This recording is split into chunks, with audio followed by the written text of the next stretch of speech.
Alors, Yacine Chouïa, vous êtes avec nous, vous êtes le co-directeur de la société nancéienne La Minka, une société qui a vraiment cette originalité de proposer la vente en ligne d'accessoires design innovants, extrêmement pratiques, et cela à des personnes à mobilité réduite. Oui, et puis j'ajouterais que vous avez créé cette société avec un ami à vous qui est ergothérapeute.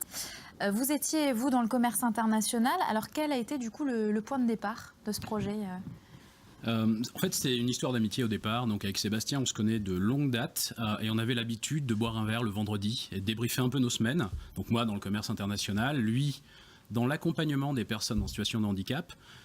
Et régulièrement, il me faisait le constat que les personnes en situation de handicap voulaient des accessoires autrement, enfin des accessoires un peu sexy, un peu sympas, qui représentent leur personnalité.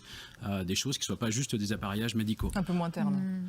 Et devant ces recherches, en fait, il trouvait rien et je trouvais ça étonnant qu'il n'y ait rien. Donc je l'ai accompagné dans ses recherches. En France, en effet, c'était un désert. Et par contre, à l'international, d'où mes compétences, j'ai trouvé ici et là, éparpillés aux quatre coins du monde, des inventeurs, des personnes en situation de handicap qui avaient développé un sac spécialement adapté au fauteuil roulant, quelqu'un qui avait développé un embout de canne pour amortir les chocs, etc., etc. Et on s'est dit qu'on allait rassembler tout ça pour le proposer directement aux utilisateurs. Ah, c'est vraiment une génial. Très bonne idée. Alors, il y a des slogans qui sont assez drôles, assez cocasses, par exemple, comme être bien dans ses roulettes. Et à travers voilà, ce site et ces ventes, en gros, vous avez vraiment souhaité mettre fin à la stigmatisation des personnes en situation de handicap. Et puis voilà, de casser tout ça et rappeler que finalement, qu'une personne en situation de handicap, eh ben, c'est une personne comme vous et moi. Tout à fait. Et en plus, tous les appareillages sont des prolongements de la personne. On parlait tout à l'heure de lunettes. Au départ, la lunette, c'est un appareillage médical. Aujourd'hui, c'est devenu un accessoire de mode. Exactement. Il y a du design, il y a de l'innovation, il y a de la praticité. Et on ne voit pas pourquoi ça serait réservé aux lunettes. Aujourd'hui, il est temps, la société évolue. Il y a des personnalités handicapées qui se font voir à la télé. Il y a des sportifs de haut niveau. On a rencontré il y a quelques temps une personne en fauteuil roulant qui fait un double salto arrière sur des modules de skateboard. Et c'est une star, c'est vraiment une star. Alors aux États-Unis pour le moment, mais ça vient en Europe, ça vient en France. Et voilà, à l'instar des lunettes, on voulait que chacun puisse, encore une fois, s'exprimer à travers son fauteuil roulant, sa prothèse, son déambulateur, sa canne de marche, etc. Justement, les produits, parlons-en. Vous en proposez 150. Le choix est très vaste avec des choses assez originales, des habillages de prothèses, des roues auto-amortissantes, des mini-skis pour fauteuil roulant.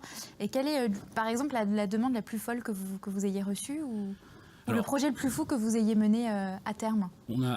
En fait, tout est un peu fou au départ, en réalité, parce que ça vient de demandes. Alors souvent, ce sont des personnes qui, elles-mêmes, dans leur coin, ont trouvé une solution à leur problématique.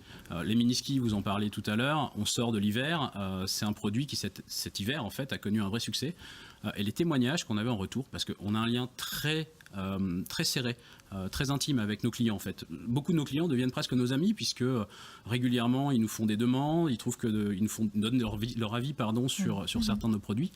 Et sur les mini-skis, les retours étaient juste merci, waouh, enfin j'ai pu profiter des pistes, j'ai pu aller boire un verre avec tout le monde quand il y avait de la neige et que c'était pas accessible normalement en fauteuil roulant, là je pouvais y aller.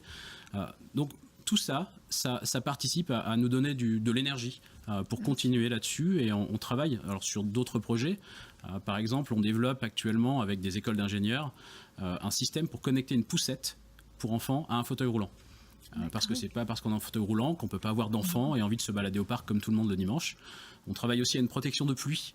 Quand on est en fauteuil roulant, quand on utilise une canne, c'est difficile, on ne peut pas avoir un parapluie. En fauteuil roulant, on finit par tourner en rond, avec une canne, on n'a que deux mains. Et l'idée est de proposer quelque chose de pratique, design et innovant. Et même ne serait-ce que vous disiez tout à l'heure, le sac, sur un fauteuil roulant, parfois le sac est dans le dos, alors que vous avez trouvé un système pour qu'on puisse accéder Exactement, il faut être contorsionniste à ses affaires, quand on met un sac à dos. Oui, et alors ce qui est intéressant également, c'est ce que vous avez souligné, c'est que vous êtes vraiment à l'écoute des utilisateurs, et puis qu'au-delà finalement de l'aspect business, vous prenez aussi à cœur à conseiller, à informer sur votre site également. Bien entendu, c'est la base même de notre projet, de notre entreprise, c'est d'être en contact direct. Ça se fait pas, c'est aussi innovant de ce point de vue-là. Proposer directement des produits à des personnes, à des usagers, c'est innovant. Donc on crée ce lien direct et du coup c'est une ressource infinie pour nous et c'est aussi voilà, d'être en lien direct sur les vraies problématiques, sans le carcan parfois un peu médical qu'il peut y avoir, qui met une certaine pression. et qui fait que certaines personnes s'expriment un peu moins sur leurs envies. Vous êtes installé à Nancy et depuis que vous avez lancé votre activité en décembre 2014, vous avez obtenu plusieurs prix, vous collaborez avec plusieurs entreprises, c'est quelque chose qui marche bien. Et donc, vous avez un site internet, mais pas encore de point de vente physique. Est-ce qu'on peut imaginer que dans quelques mois, ce soit le cas ?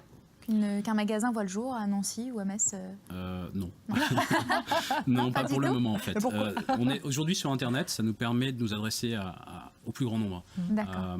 La boutique, c'est une structure, on est une jeune entreprise, vous l'avez dit, créée juridiquement en novembre de l'année dernière, 2014, pardon, mais le site existe depuis seulement fin de l'été 2015, pardon. D'accord, c'est tout récent. Donc c'est vraiment tout récent. On a 8 mois d'existence commerciale.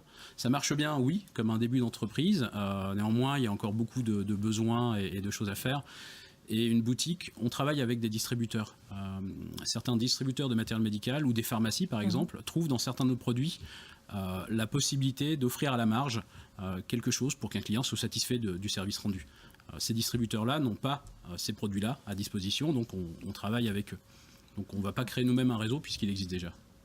En tout cas, merci beaucoup. Puis on invite tous les téléspectateurs à se rendre sur votre site la-minica.fr. Merci. Est-ce que vous connaissez les éclaireurs de France ? Absolument pas. Absolument pas. Scout toujours. Ah si, bien sûr. Voilà.